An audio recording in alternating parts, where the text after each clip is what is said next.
हरे कृष्ण।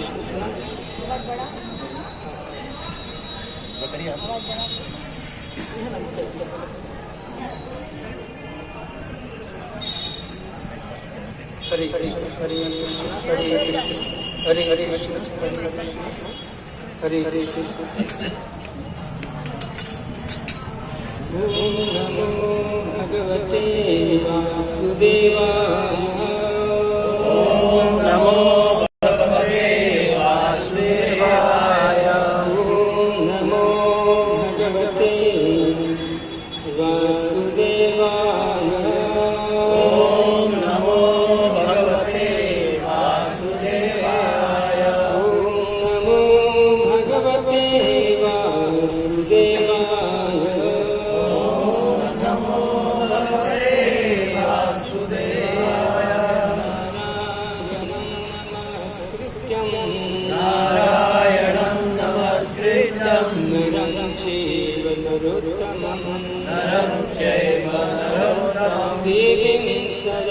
भगवतीं व्यासं ततो जयमुदीरये नष्टप्रायेषु भावेषु नित्यं भागवत सेवया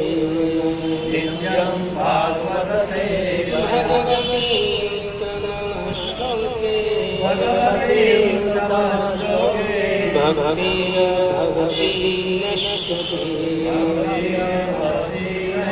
जय श्री कृष्ण चैतन्य प्रभु नित्यानंद श्री अद्वैत गदाधर शिवासादि गौर भक्त वृंद। हरे कृष्णा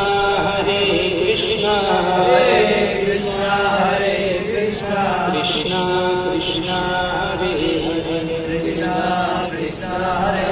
हरे राम राम राम हरे हरे। कर्पूर गौरं करुणावतारं संसार सारं भुजगेन्द्रहारं सदा वसन्तं हृदयारविन्दे भवं भवानि सहितं नमामि भवं भवानि सहितं नमामि। हरे कृष्णा कृष्णा कृष्णा हरे हरे हरे राम राम राम हरे हरे हरे कृष्णा कृष्णा कृष्णा हरे हरे हरे राम राम राम हरे हरे हरे कृष्णा कृष्णा कृष्णा हरे हरे हरे राम राम राम हरे हरे हरे कृष्ण।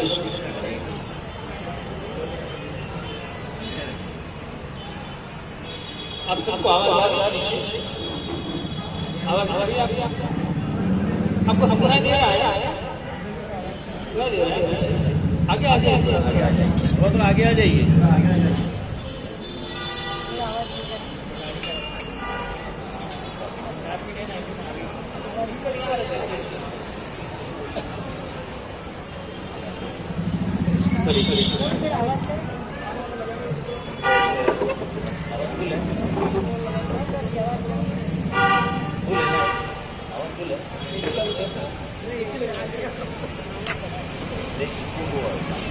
हरे कृष्ण हरे कृष्ण। और एक बार महामंत्र बोलेंगे, हरे कृष्णा कृष्णा कृष्णा हरे हरे हरे राम। तो आज के पवित्र दिन में आप सब आज एकादशी, आज उपवास है। 15 दिन में जो एक बार आता है और ठाकुर जी को बहुत प्रिय है।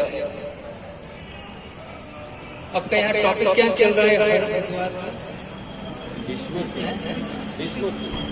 कृष्ण।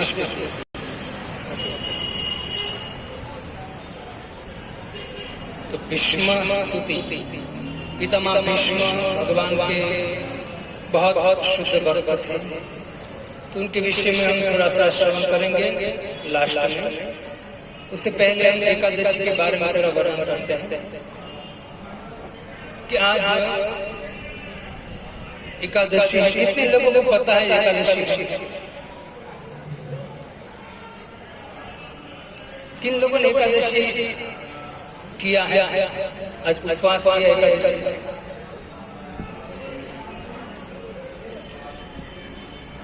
तो एकादशी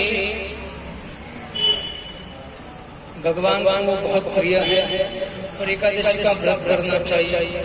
आज के दिन कम से कम अन्न नहीं खाना चाहिए, ये शास्त्र का नियम है। लोग कहते हैं कि प्रभु जी आप लोग यहाँ सत्संग करते हो और हमको लगता है ज्ञान लेने जाए हम आते हैं, लेकिन आप लोग हमको नियम में बांधते हो। क्या करते हो? नियम में बांधते हो।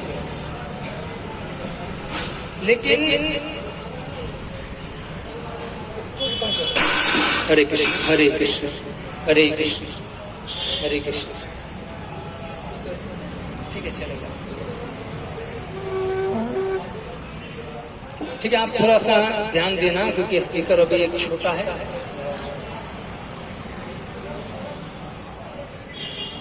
तो वास्तव में लोग कहते हैं कि प्रभु जी आप कहते हो कि ये करो वो न करो, ये करो वो न करो। अब हमको नियम में बांधते हो। हम आज से 60-70 साल पहले गुलामी में थे, अब आजाद हो गए। अब हमको बंधना नहीं है, हमको नियम नहीं चाहिए। वो नियम जो भी है पालन कर लिया 1947 से पहले। अब हमको कुछ नहीं करना है, बंधना नहीं है, हमको आजाद रहना है। लेकिन याद रखना चाहिए आप सबको कि ये जो भौतिक संसार है जिसमें हम जी रहे हैं, उस भौतिक संसार के जो भी नियम है, चाहे आपके बॉस आपको कहेंगे 8 बजे आना है, जाना पड़ेगा कि नहीं?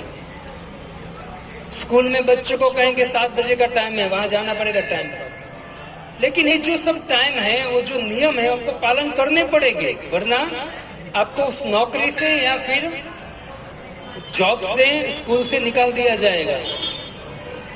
लेकिन वो नियम पालन करने के बाद भी नियम नहीं करोगे पालन, तो आपको नौकरी से निकाल दिया जाएगा, स्कूल से निकाल दिया जाएगा। लेकिन अगर आप उसका पालन करोगे ना, तो भी आपको क्या मिलेगा? बंधन मिलेगा, उसमें कोई मुक्ति नहीं मिलेगी। क्योंकि भौतिक संसार में भौतिक लोगों की सेवा करने से मुक्ति कभी नहीं मिलती है। लेकिन हाँ, अगर आप श्रीमद् भगवत गीता, श्रीमद् भागवतम जो भगवान ने दिव्य उपदेश दिए हैं, अगर आप उनका अच्छी तरह से नियम का पालन करोगे ना। देखो अभी की बात है, मैं अभी स्टेशन से आ रहा था, मिनिमम 6:30 बजे आ गया था। प्रभु जी ने मुझे फोन किया, मैंने बोला मैं स्टेशन पे हूँ, मैं मिनिमम 10 मिनट में पहुंच रहा हूँ। लेकिन मैं पहुंचा 7:15 बजे के बाद। प्रभु जी ने बोला कहाँ अटक गए थे? एक लड़का था जो फिल्म इंडस्ट्री में कुछ काम कर रहा है, मतलब अभी वो शुरुआत किया है, आगे बढ़ने का कोशिश कर रहा है, वो सिंगर है। मुझे देख गया तो हंस रहा है बारंबार, और जैसे मैं ट्रेन से नीचे उतरा विरार में, तो मेरे पीछे पीछे उतर के मेरे पीछे पीछे चल रहा है। वो बारंबार हंस रहा था, इससे मुझे गड़बड़ लगा के कुछ उल्टा सीधा बोलेगा। मेरा कोई बात नहीं, पहले उसकी शुरुआत करने। पीछे पीछे चल रहा है, पीछे पीछे चल। अचानक मुझे बोला प्रभु जी मैं आपसे बात कर सकता हूँ? मैं तो यस। तो मैंने उनके सामने देखा, लेकिन मैं चलता गया। वो मेरे साथ चल रहा है और मुझे प्रश्न कर रहा है, अनेक प्रकार के प्रश्न के। फिर बोले प्रभु जी मैं यहाँ हूँ, मैं ये कर रहा हूँ, वो कर रहा हूँ। आखिर में मुझे बोला कि प्रभु जी सब कुछ करने के बाद मैं बहुत बड़े बड़े कलाकारों से मिला हूँ, विदेश में भी गया हूँ, लेकिन ये सब करने के बाद भी मैं आपको देखता हूँ कि आप लोग जो इस्कॉन के भक्त हैं, खास करके ब्रह्मचारी, वो जब मिलते हो ट्रेन में, तो आप कुछ ना कुछ गुनगुनाते हो, कुछ ना कुछ बोलते रहते हो, और आप एकदम शांत दिखते हो, एकदम शांत रहते आपका मन, हमको लगता है ऐसा। और प्रभु जी मैं इतना सारा कुछ करता हूँ ना, लेकिन प्रॉब्लम क्या है? मेरा मन शांत नहीं है, मैं मन से दुखी हूँ। क्या हूँ? मन से। देखिए आप इतना काम करने के बाद भी, इतनी सक्सेस पाने के बाद भी व्यक्ति कहाँ अटक रहा है? मन से सुखी नहीं है व्यक्ति। तुरंत मैंने जो है उसने जिज्ञासा किया, उस जिज्ञासा का जवाब मैंने 1.25 घंटे में उनको दिया। है ना। और मैंने उनको बोला कि आपको ये जो मन का प्रॉब्लम है आपका, उसका सॉल्यूशन करने के लिए आपको एक नियम फॉलो करना पड़ेगा। एक नियम फॉलो करना पड़ेगा। जैसे आप जाते हो जहाँ, वहां भी नियम फॉलो करना पड़ेगा। डायरेक्टर जहाँ बोलेगा उस टाइम पे आपको आना है। अनेक प्रकार के नियम फॉलो करते हो। मुझे बोला यस प्रभु जी। मैंने बोला बस ये अनेक प्रकार के नियम फॉलो करने के बाद भी अभी भी सुखी नहीं है मन से। लेकिन तू, अगर मैं तुझे जो बोलता हूँ और भगवान कृष्ण ने जो भगवत गीता में कहा है उस नियम का एक फॉलो करेगा ना तो प्रसन्न हो जाएगा। पहला शब्द मैं ये बोला। मुझे बोला क्या करना है प्रभु जी। फिर मैंने बहुत सारे सिद्धांत समझाए और सिद्धांत के बाद मैं इनको बोला कि मन को शांत करने का उपाय भगवान ने दिया। अर्जुन को एक कहा था, एक कहा था, एक अनेक प्रकार के सॉल्यूशन देकर, सिद्धांत देकर उसको एक जगह पर लाया कि भगवान ने एक नियम दिया है कि मन को शांत करना है। कि दुख आता है मन से और मन को शांत करना है तो मंत्र जपना पड़ेगा। सततम कीर्तयन्तो मन त्रायति इति मंत्र। मंत्र को त्राय मतलब ऊपर उठाता है, अच्छे विचारों में उठाता है। मंत्र मन त्रायति इति मंत्र। अगर आपको मन को शांत रखना है ना तो महामंत्र जपना पड़ेगा। फिर मैंने उसको मिनिमम 10 बार बोला है। मैंने बोला, मैं बोलता हूँ उसको पीछे बोली हरे कृष्ण कृष्ण कृष्ण हरे हरे हरे। चलते चलते 10 बार महामंत्र बोलाया। 11वीं बार मैंने उनको बोलने को बोला ना, वो पूरा मंत्र बोला। मैंने बोला बस यही आपकी पहला कदम है और लास्ट कदम भी यही है। इसे महामंत्र जपिए। और भगवत गीता उनके पास ऑलरेडी थी इस्कॉन पर। मैंने बोला आपको खोली नहीं है तो अभी से खोल दो, स्टार्ट कर दो पढ़ना। मुझे बोला प्रभु जी आपका नंबर दीजिए, मैं आपको डेली फोन करूंगा। मैंने बोला बहुत अच्छा, अब कांटेक्ट। कहने का मेरा तात्पर्य यह है कि आप संसार के कितने भी नियम फॉलो कर लोगे, मैं आपको भगवत गीता से और भागवतम भगवान के संदेश से गारंटी देता हूँ आपको कभी शांति नहीं मिलेगी। आप कहीं भी चले जाओ, चाहे आप 120 माले की बिल्डिंग में रहो या पहले फ्लोर पे रहो, चाहे नाला सोपारा में रहो या फिर मलबारी में रहो, बड़ी सोसाइटी, कहीं भी XYZ कहीं भी रहो, न सुखम करोति लोको, कभी भी इस लोक में सुख नहीं मिलेगा। इसलिए मैं आपको एक इस पॉइंट पे लाना चाहता हूँ भक्तों कि आपको जो शास्त्र भगवान ने जो संदेश दिया है ना उसका नियम का पालन करना चाहिए। आपको यहाँ कहा जाता है कि आप भगवान का नाम लीजिए, बोलिए हरे कृष्णा कृष्णा कृष्णा हरे हरे, हरे राम राम। भगवान अर्जुन को जो प्रॉब्लम में था उसका सॉल्यूशन कराने के लिए भगवान कहते हैं तो मंत्र जप, तेरा समस्त प्रॉब्लम का सॉल्यूशन हो जाएगा। और वही मैं आपको देता हूँ कि जीवन में जो भी प्रॉब्लम है ना, आपको अगर सिर दुखता है, पैर दुखते हैं, या फिर जबड़ा दुखता है या हाथ दुखते हैं ना, सब दुआ की सब दुख की एक दवा है। कौन सी है? कॉम्बीफ्लाम, पेन किलर, कॉम्बीफ्लाम है ना। संसार के ये जो पैर दुख रहा, हाथ दुख रहा है, सिर दुख रहा है, उसके एक ही दवा है, क्या है? कॉम्बीफ्लाम। वैसे ही संसार में जितने भी प्रॉब्लम है उनका एक ही सॉल्यूशन है, हरे कृष्ण महामंत्र। हरे कृष्णा कृष्णा कृष्णा हरे हरे, हरे राम। आपको मैं यहाँ लाना चाहता हूँ कि उसमें से एक नियम भगवान का है कि एकादशी का व्रत का पालन करना है ना। धन्य एकादशी। भगवान ने शास्त्र में इस सृष्टि से निर्माण किया है, उसके पीछे बोला है कि आप मुझे प्रसन्न करो, और मुझे प्रसन्न करने के लिए 15 दिन में एक बार एकादशी व्रत आता है, वो आप पालन करो। दूसरे कोई व्रत का शास्त्र में वर्णन नहीं है। एकादशी व्रत का पालन करो। जैसे एकादशी पालन है, जन्माष्टमी है, रामनवमी है, शिवरात्रि आ रही है, उसका व्रत का पालन करना चाहिए।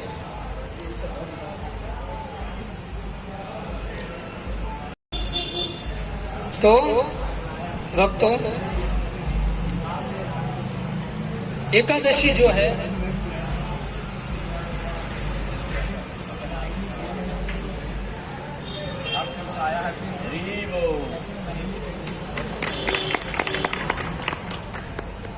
हरे कृष्णा कृष्णा कृष्णा हरे हरे, हरे राम। तो भक्तों बस ये 5-10 मिनट मैंने आपको जो सिद्धांत समझाया ना, उसके पीछे एक ही है कि आप संसार के नियम का फॉलो करने से हम इस संसार से छूटने वाले नहीं हैं। लेकिन अगर आप एक खाली भगवान के विषय में एक जो भगवान ने कहा उसका फॉलो करोगे ना, तो निश्चित भगवान कृपा करेंगे। तो एकादशी का व्रत का पालन करना चाहिए। 15 दिन में एक बार आके उस दिन खाली अन्न मत खाइए। अभी देखो आप एकादशी है, आपने एक काम तो कर दिया है। आप मान लीजिए कि एकादशी नहीं रहे हो, लेकिन आपने एक काम कर दिया है। क्या कर दिया है? आप सत्संग में आए हो। उपवास का अर्थ क्या है? उप मतलब नजदीक और वास मतलब वास, भगवान के नजदीक वास करना, मतलब भगवान की कथा सुनना, भगवान का नाम लेना, भगवान का दर्शन करना, भगवान के मंदिर में जाना। तो एक काम तो आपने कर दिया, उपवास तो कर दिया है। लेकिन आपको अन्न भी नहीं खाना चाहिए। इस दिन ट्राई करना चाहिए। 15 दिन में एक बार आती है एकादशी, और मैं बार बार कहता हूँ एकादशी में तो इतना भगवान की कृपा है कि अब तो एकादशी में पहले ऐसा था कि निर्जला रहना है, कुछ पीना भी नहीं है। अभी आपको जो भी इच्छा है खाइए, फल खाइए। अब तो चपाती भी आ गई है ना, मैं बोल रहा हूँ। खाली दाल चावल 2 चीज बाकी है, वो भी आ जाएगी। अब क्या प्रॉब्लम है आप लोगों को एकादशी पालन करने के लिए? तो एकादशी पालन नहीं करोगे ना, तो उसी दिन अन्न में मूढ़ नाम के राक्षस का वास है। आप कथा पद्म पुराण में पढ़ सुन सकते हो। मूढ़ नाम के राक्षस का वास है। अगर आप इस दिन एकादशी का व्रत का पालन नहीं करते हो और अन्न खाते हो ना, तो आप जो मूढ़ नाम के राक्षस में जैसी मति थी ना, ऐसी मति आपकी हो जाएगी। आपको डरा नहीं रहा हूं, आप पद्म पुराण पढ़िए, वेद व्याज्य कथा का निरूपण करते हैं। इसे निवेदन करता हूं कि चलो कोई बात नहीं, पुण्य तो नहीं करते, लेकिन कब से कब पाप तो मत कीजिए। एकादशी को है ना अन्न मत खाइए। और भगवान की कृपा से एकादशी के दिन बहुत सारी चीज दिया है खाने के लिए, तो आपको वो खाना चाहिए और एकादशी का व्रत का पालन करना चाहिए। कितने लोग जो नहीं कर रहे हो चाहते हैं कि नहीं हम करेंगे? कितने लोग हैं जो एकादशी व्रत का पालन करना हम चाहते हैं? समझ में आ रही है मेरी बात? एकादशी का व्रत पालन कौन करना चाहता है? हाथ ऊपर ठीक से करो, कोई बात नहीं। सभी लोग एकादशी का व्रत का पालन करना चाहिए। आप पितामह भीष्म की कथा सुन रहे हो ना, तो पितामह भीष्म जिसके भक्त है भगवान के, वो भगवान को प्रिय एकादशी है, और पितामह भीष्म भी एकादशी का व्रत रहते थे।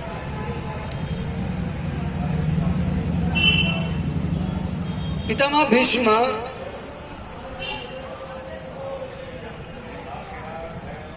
का नाम भीष्म इसलिए पड़ा क्योंकि उसका व्रत क्या था? बृहद भीष्म था। बहुत बड़ा व्रत लिया था पितामह भीष्म ने। और पितामह भीष्म अपने पिता की बात का पालन करते थे और पिताजी को प्रसन्न किया था। वास्तव में पितामह भीष्म ने अपने पिता को प्रसन्न किया है, और प्रसन्न करना भी चाहिए। शांतनु जो पिता थे उनको प्रसन्न कर, ऐसे पिता को प्रसन्न करना चाहिए, क्योंकि जो शांतनु पिता थे वो धर्मज्ञ थे। और जैसा पिता है वैसा बेटा हुआ, वो भी भगवान का भक्त है। लेकिन आप देखिए आज का जो टॉपिक है उस पर मैं आता हूं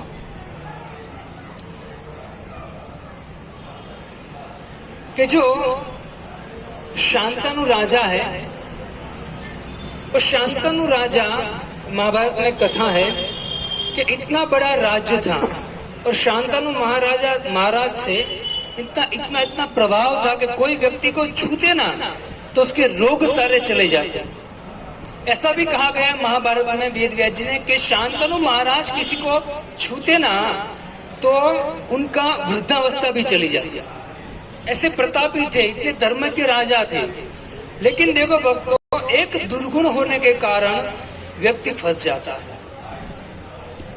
वैसे देखा जाए तो हम सब भगवान के अंश आत्मा है, लेकिन दुर्भाग्यवश इस संसार में फंस कर हम इस संसार में आकर हम फंस गए। जैसे मैं एग्जांपल देता हूं आपको, जैसे बारिश का बूंद है, और बारिश का बूंद जब ऊपर से नीचे गिरता है तो कैसा होता है? एकदम शुद्ध होता है। लेकिन जैसे ही वो बूंद एकदम शुद्ध होता है, बिस्लेरी का बाप इतना शुद्ध होता है जल, लेकिन जैसे वो पानी नीचे गिरता है तो क्या हो जाता है? अशुद्ध होता है। वैसे ही हमारे अंदर कितने भी गुण हैं, लेकिन एक व्यक्ति का गलत संग होने के कारण, है ना, हमें क्या आ जाता है? गंदगी आ जाती है। शांतनु महाराज इतने धर्मज्ञ थे, है ना, लेकिन एक दिन की बात है, शांतनु महाराज एक स्त्री जिसका नाम था सत्यवती, वो सत्यवती पे आसक्त हो गए।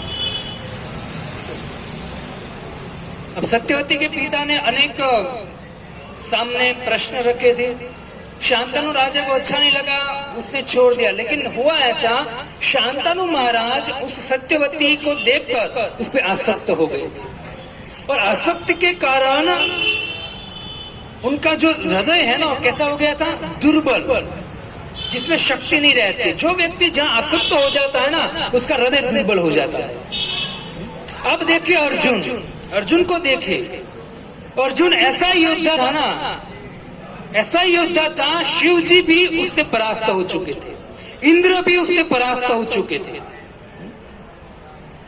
सब लोग अर्जुन से डरते थे। ऐसा ही वीर योद्धा था, है ना। और आप देखिए भगवत गीता के शुरुआत में आप देखिए, धृतराष्ट्र है ना, बारंबार अर्जुन का और भीम का नाम ले रहा था। क्यों?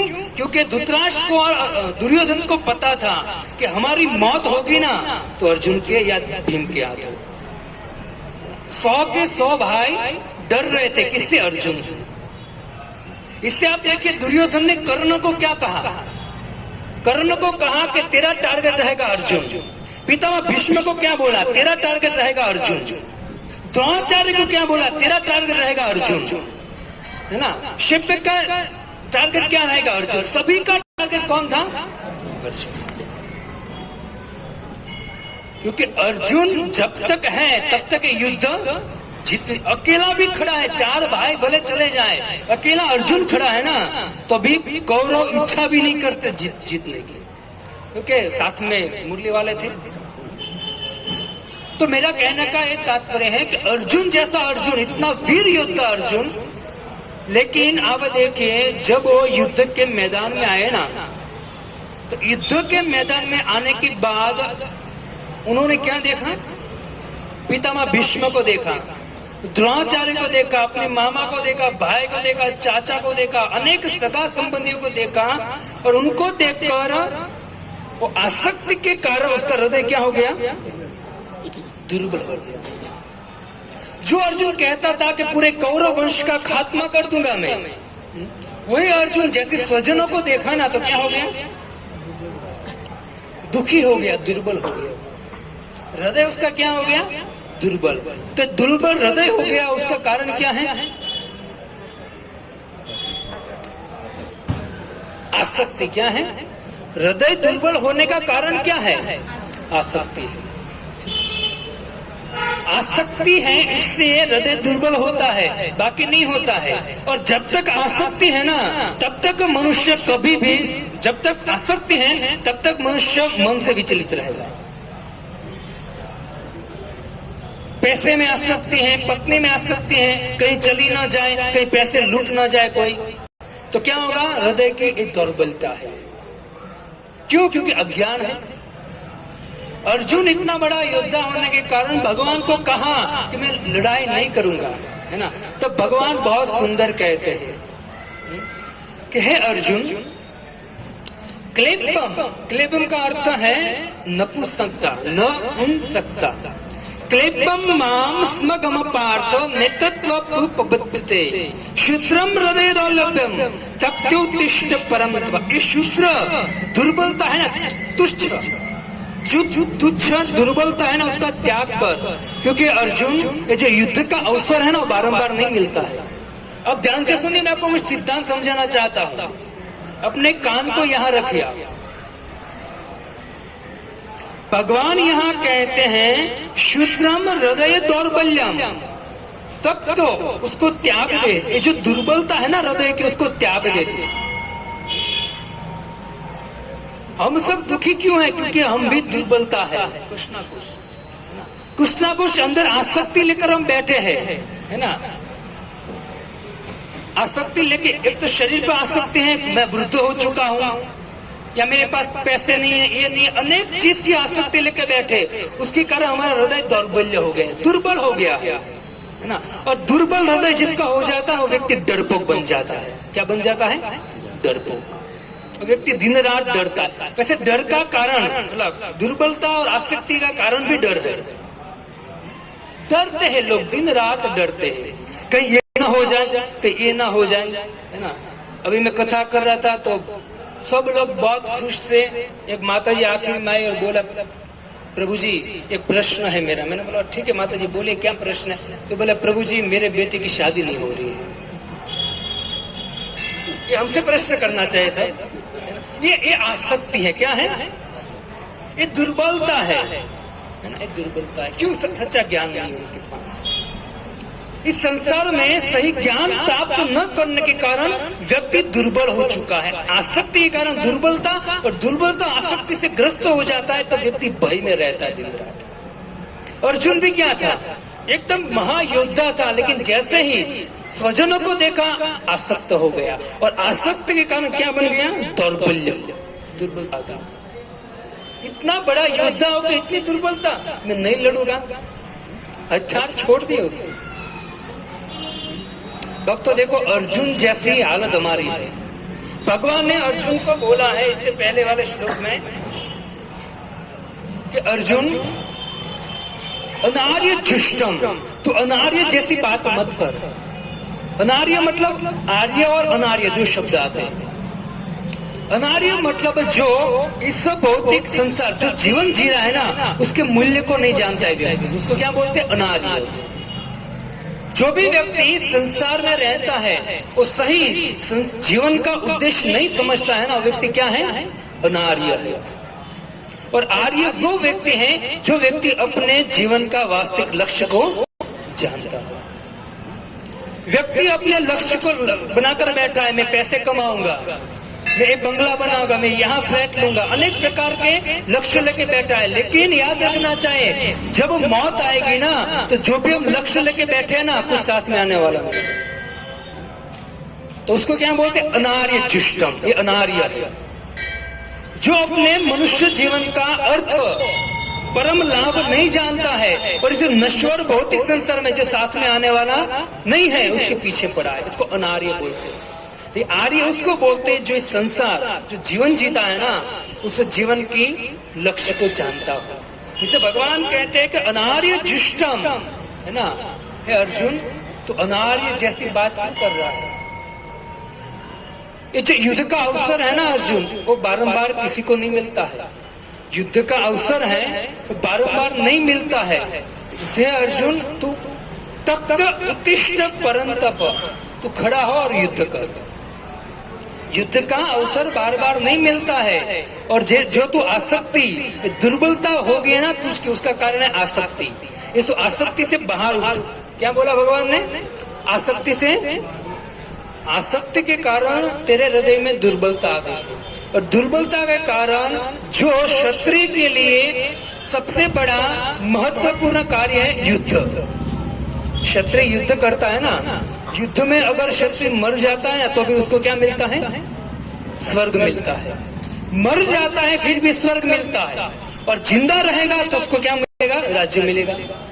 दोनों तरफ उसका लाभ है ना। इससे भगवान ने तुरंत उनको कहा कि ऐसे अवसर बार बार नहीं मिलते हैं, और ऐसा अवसर मिलने के बाद भी तू दुर्बलता के वश तो युद्ध नहीं करना चाहता है ना। तो अर्जुन के माध्यम से हमको संदेश है भक्तों। भगवान कहना हमको ये चाहते हैं, अर्जुन को जैसे कहा कि युद्ध का अवसर बारंबार नहीं मिलता है, वैसे भगवान कहते हैं कि जो मनुष्य जीवन है ना, वो बार बार नहीं मिलता है। हे अर्जुन, ये जो युद्ध है वो बारंबार अवसर नहीं मिलता है। वैसे भगवान हमको भगवत गीता में संदेश देते हैं कि ये मनुष्य देह बार बार नहीं मिलता है। तक तो उत्तिष्ठ, अर्जुन को कहा कि वो खड़ा हो और युद्ध कर।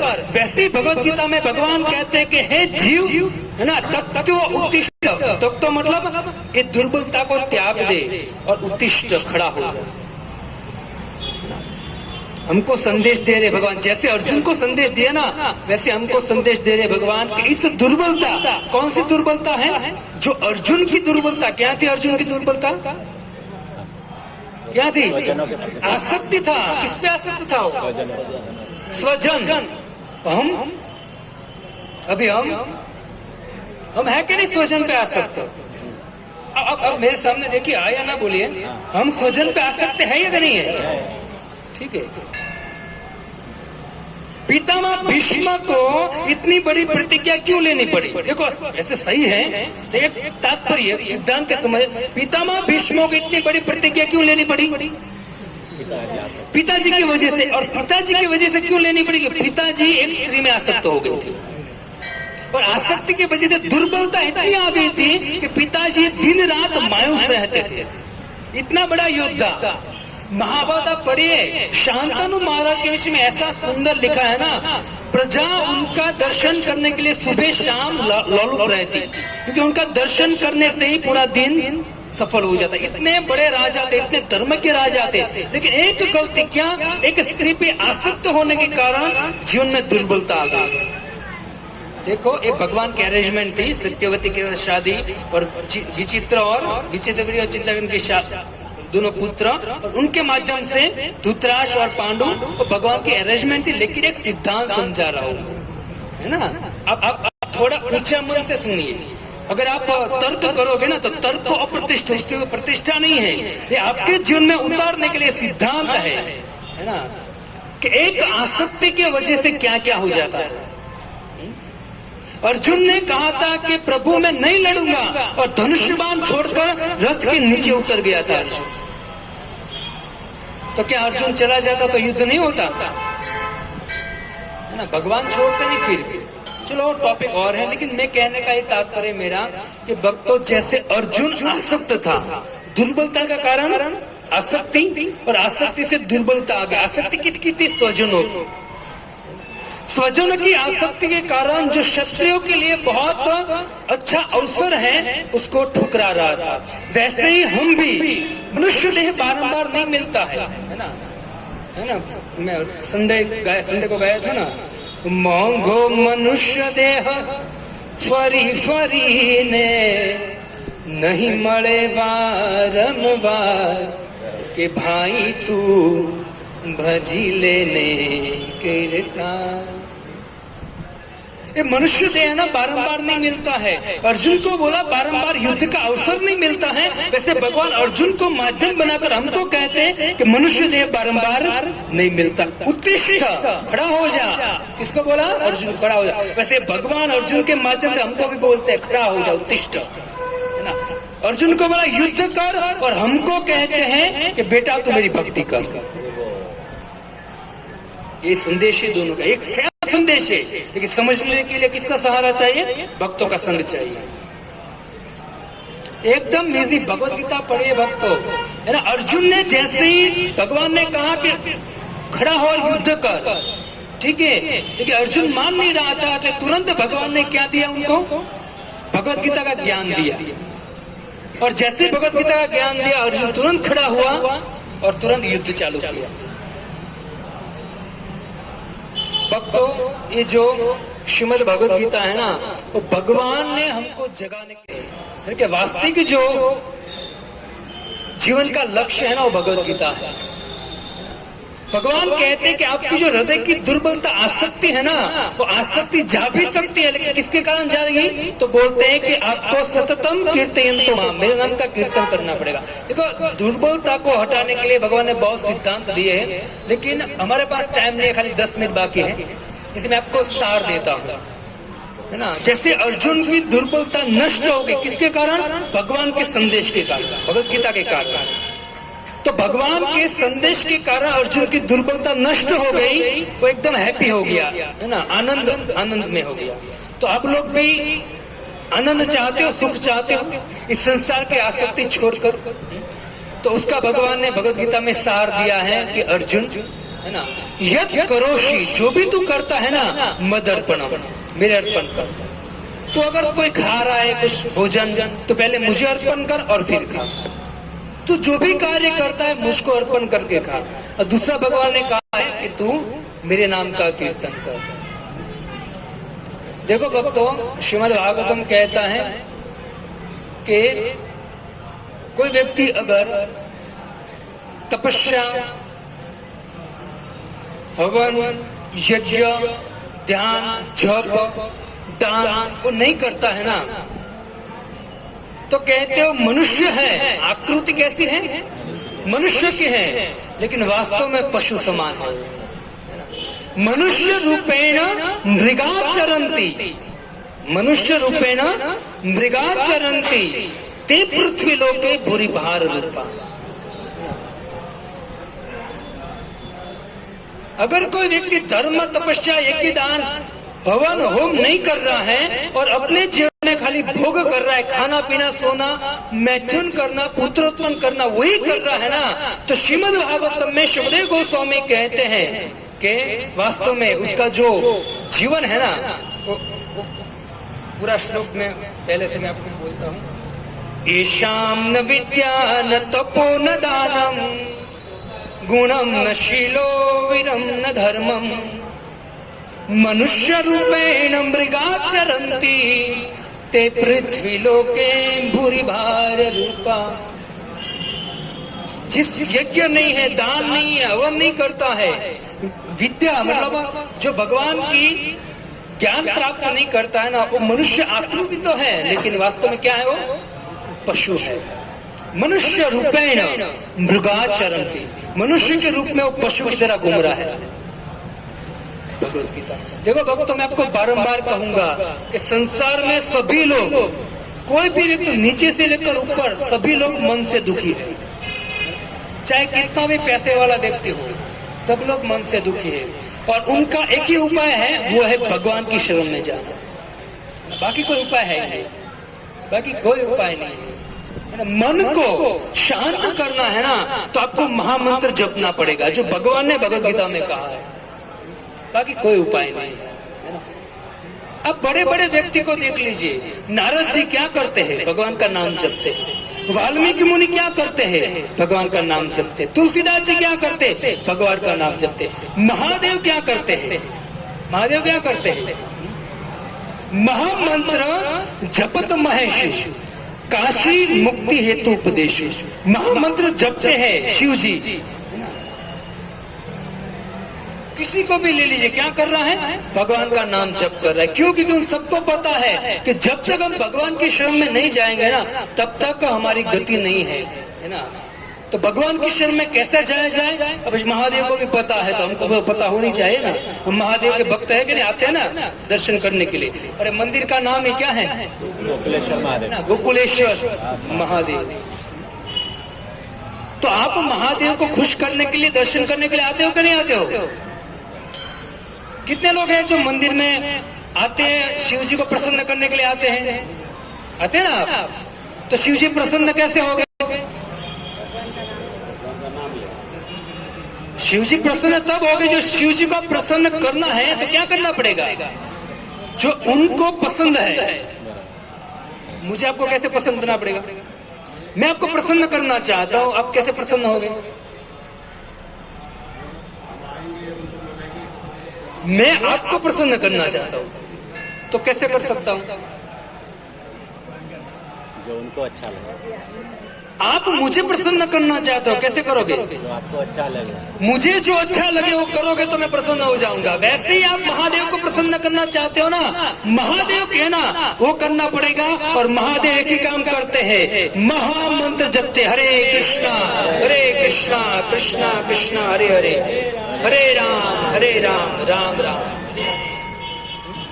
पार्वती को भी वही कहा ना, है ना, कि सत्य हरि भजन उमा कहूं मैं अनुभव है। उमा में अनुभव कहता हूं मेरा, सत्य हरि भजन, बाकी सब सपना। ये महादेव के वाक्य है। अब महादेव को प्रसन्न करना तो क्या करना पड़ेगा? क्या करना पड़ेगा? हरे कृष्ण कृष्ण कृष्ण हरे हरे, हरे राम। भक्तों, महादेव के विषय में बहुत बात है कि महादेव वास्तव में करते क्या है ना। लेकिन आप नित्य सत्संग करोगे ना, इस्कॉन के माध्यम द्वारा नित्य सत्संग करोगे ना, आपको दूध का दूध और पानी का पानी हो जाएगा। वास्तव में क्या करना है ना, वो बुद्धि आ जाएगा, है ना। इससे वास्तव में भगवत गीता और भागवतम सुनना चाहिए। आप चाहते हो कि भागवतम कथा, भागवतम भगवत गीता हो यहाँ अच्छी तरह से, है ना, सुनना चाहते हो आप लोग? धीरे धीरे श्रवण करने का अवसर मिले तो उसका प्रैक्टिस करना चाहिए। तो ये जो हृदय दौर्बल्य है ना, उसका आसक्ति का हटाने का कारण एक ही दिया है भगवान ने। भगवान कहते हैं मेरी कथा सुनो और मेरा नाम का जप करो। ये हृदय की दुर्बलता क्यों आती है?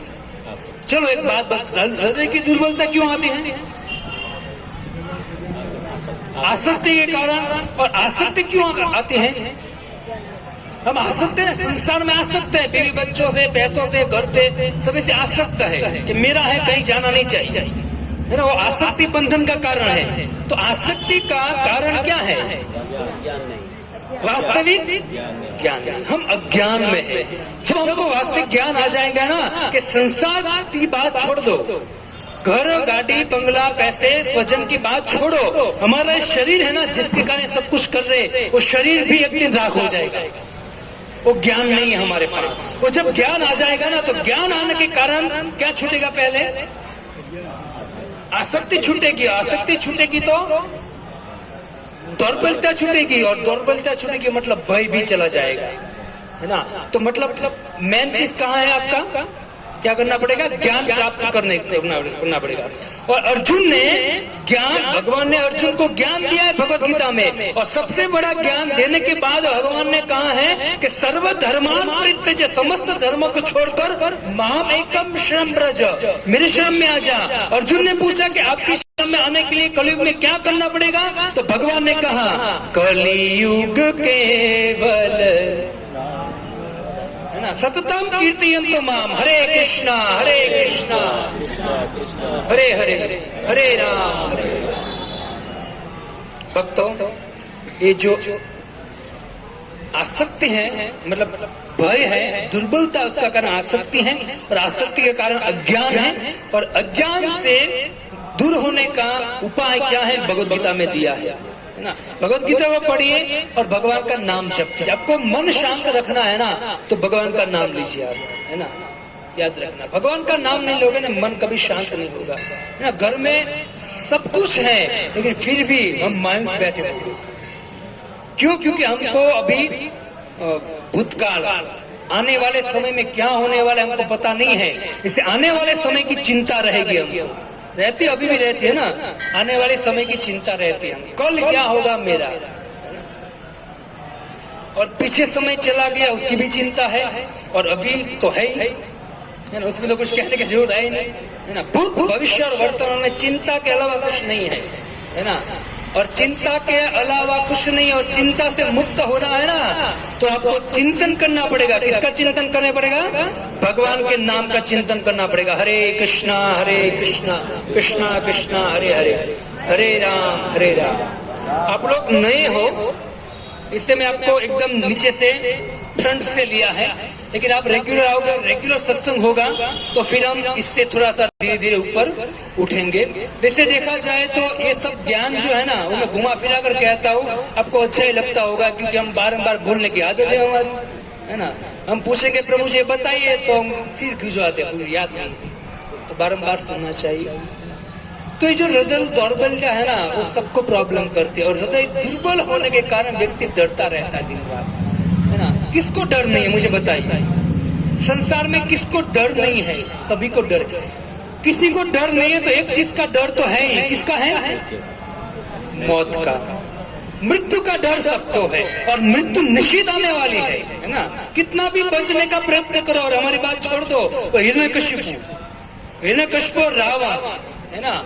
रावण और हिरण्यकशिपु आंख अपनी भ्रुकुटी हिलाते ना, तो इंद्र चंद्र सब उसके महल में झाड़ू मारते। सोचे, इतने प्रतापी थे वो राजा था, रावण और हिरण्यकशिपु। लेकिन जब भगवान प्रकट हुए ना, हिरण्यकशिपु को ऐसे फाड़ दिया जैसे कोई मलोखा को फाड़ देता है, ऐसे फाड़ दिया। इससे मौत सबको निश्चित आएगी भक्तों, है ना। इससे मौत का डर सबको है, और डर निकालने के लिए क्या, डर मतलब दुर्बलता, उस दुर्बलता को निकालने के लिए भगवान ने अर्जुन को क्या कहा, है ना, तत्य उत्तिष्ठ, त्याग करते दुर्बलता। दुर्बलता त्याग कैसे हुई अर्जुन की, भगवान का संदेश प्राप्त कर भगवत गीता पर सुनकर और भगवान के नाम का कीर्तन कर अर्जुन से दुर्बलता चली गई। अर्जुन एकदम आनंदित हो गया और युद्ध में अपने पितामह, अपने गुरु सबको मार दिया। क्यों? क्योंकि अधर्म के पक्ष में थे। बहुत सारी बातें हैं, करेंगे, लेकिन मैं आपको यही संदेश देना चाहता हूँ कि जो डर है ना, आसक्ति है, उसका कारण बंधन है। इससे निवेदन करता हूँ आप लोग महामंत्र जप, और भगवत गीता आपके पास नहीं है तो नजदीक हमारा जगन्नाथ जी का मंदिर है। किन लोगों ने देखा है जगन्नाथ जी का मंदिर? नजदीक में सब आते हैं मंदिर में। वहाँ हर संडे को वहाँ दोपहर को 12:30 बजे आरती होती है, 1 बजे तक, और 1 से 2 लेक्चर होता है। तो आपको निवेदन है आप हर संडे को आइए। ठीक, यहाँ भी इस मंदिर में भी हम आगे जाके कुछ प्रयत्न ऐसा करेंगे कि बड़ा प्रोग्राम हो यहाँ, और आप जो इतने आते हो तो सभी लोग आ सके, ऐसा कुछ प्रयत्न करेंगे। लेकिन आपको वही निवेदन है कि आप भगवान का नाम जप कीजिए और भगवत गीता का श्रवण कीजिए, क्योंकि वास्तव में परम विज्ञान, परम ज्ञान है ना, तो भगवत गीता है। बाकी संसार में जो भी ज्ञान दिख रहा है ना, वो ज्ञान लगता है, लेकिन वास्तव में वो विद्या नहीं है, अविद्या है। और सच्ची अविद्या भगवत गीता है, वो आपको सिखाएगी कि वास्तव में जीवन हमको कैसे जीना है। बहुत कुछ है, लेकिन मैं यही समाप्त करता हूँ, और यही संदेश है कि आप भगवत गीता पढ़िए और भगवत गीता के संदेश को ग्रहण कीजिए, तो निश्चित आपके मन को शांति मिलेगी, और आप जो आनंद और सुख के लिए दिन रात दौड़ते हो ना, वो आपको निश्चित भगवत गीता से प्राप्त होगा। हरे कृष्णा कृष्णा कृष्णा हरे हरे, हरे राम। 1 मिनट बाकी है, किसी का कोई प्रश्न हो तो पूछ सकता है। 9 बजने में 1 मिनट बाकी, में टाइम से चल रहा है, क्योंकि राजधानी है लेकिन टाइम पे चलती है। किसी का प्रश्न हो तो पूछ सकते हो, कुछ समझ में न आया हो, या फिर और कोई प्रश्न हो आपका तो। और कोई प्रश्न? श्रीमद् भागवतम भगवान का स्वरूप है। निश्चित हम भगवान की कथा सुनते तो अच्छी लगती है, सुनना चाहे बारंबार जब भी मौका मिले। ओके, कोई प्रश्न नहीं है ना? ठीक है। हरे कृष्णा कृष्णा कृष्णा हरे हरे, हरे राम राम राम हरे हरे। श्रील प्रभुपाद की जय।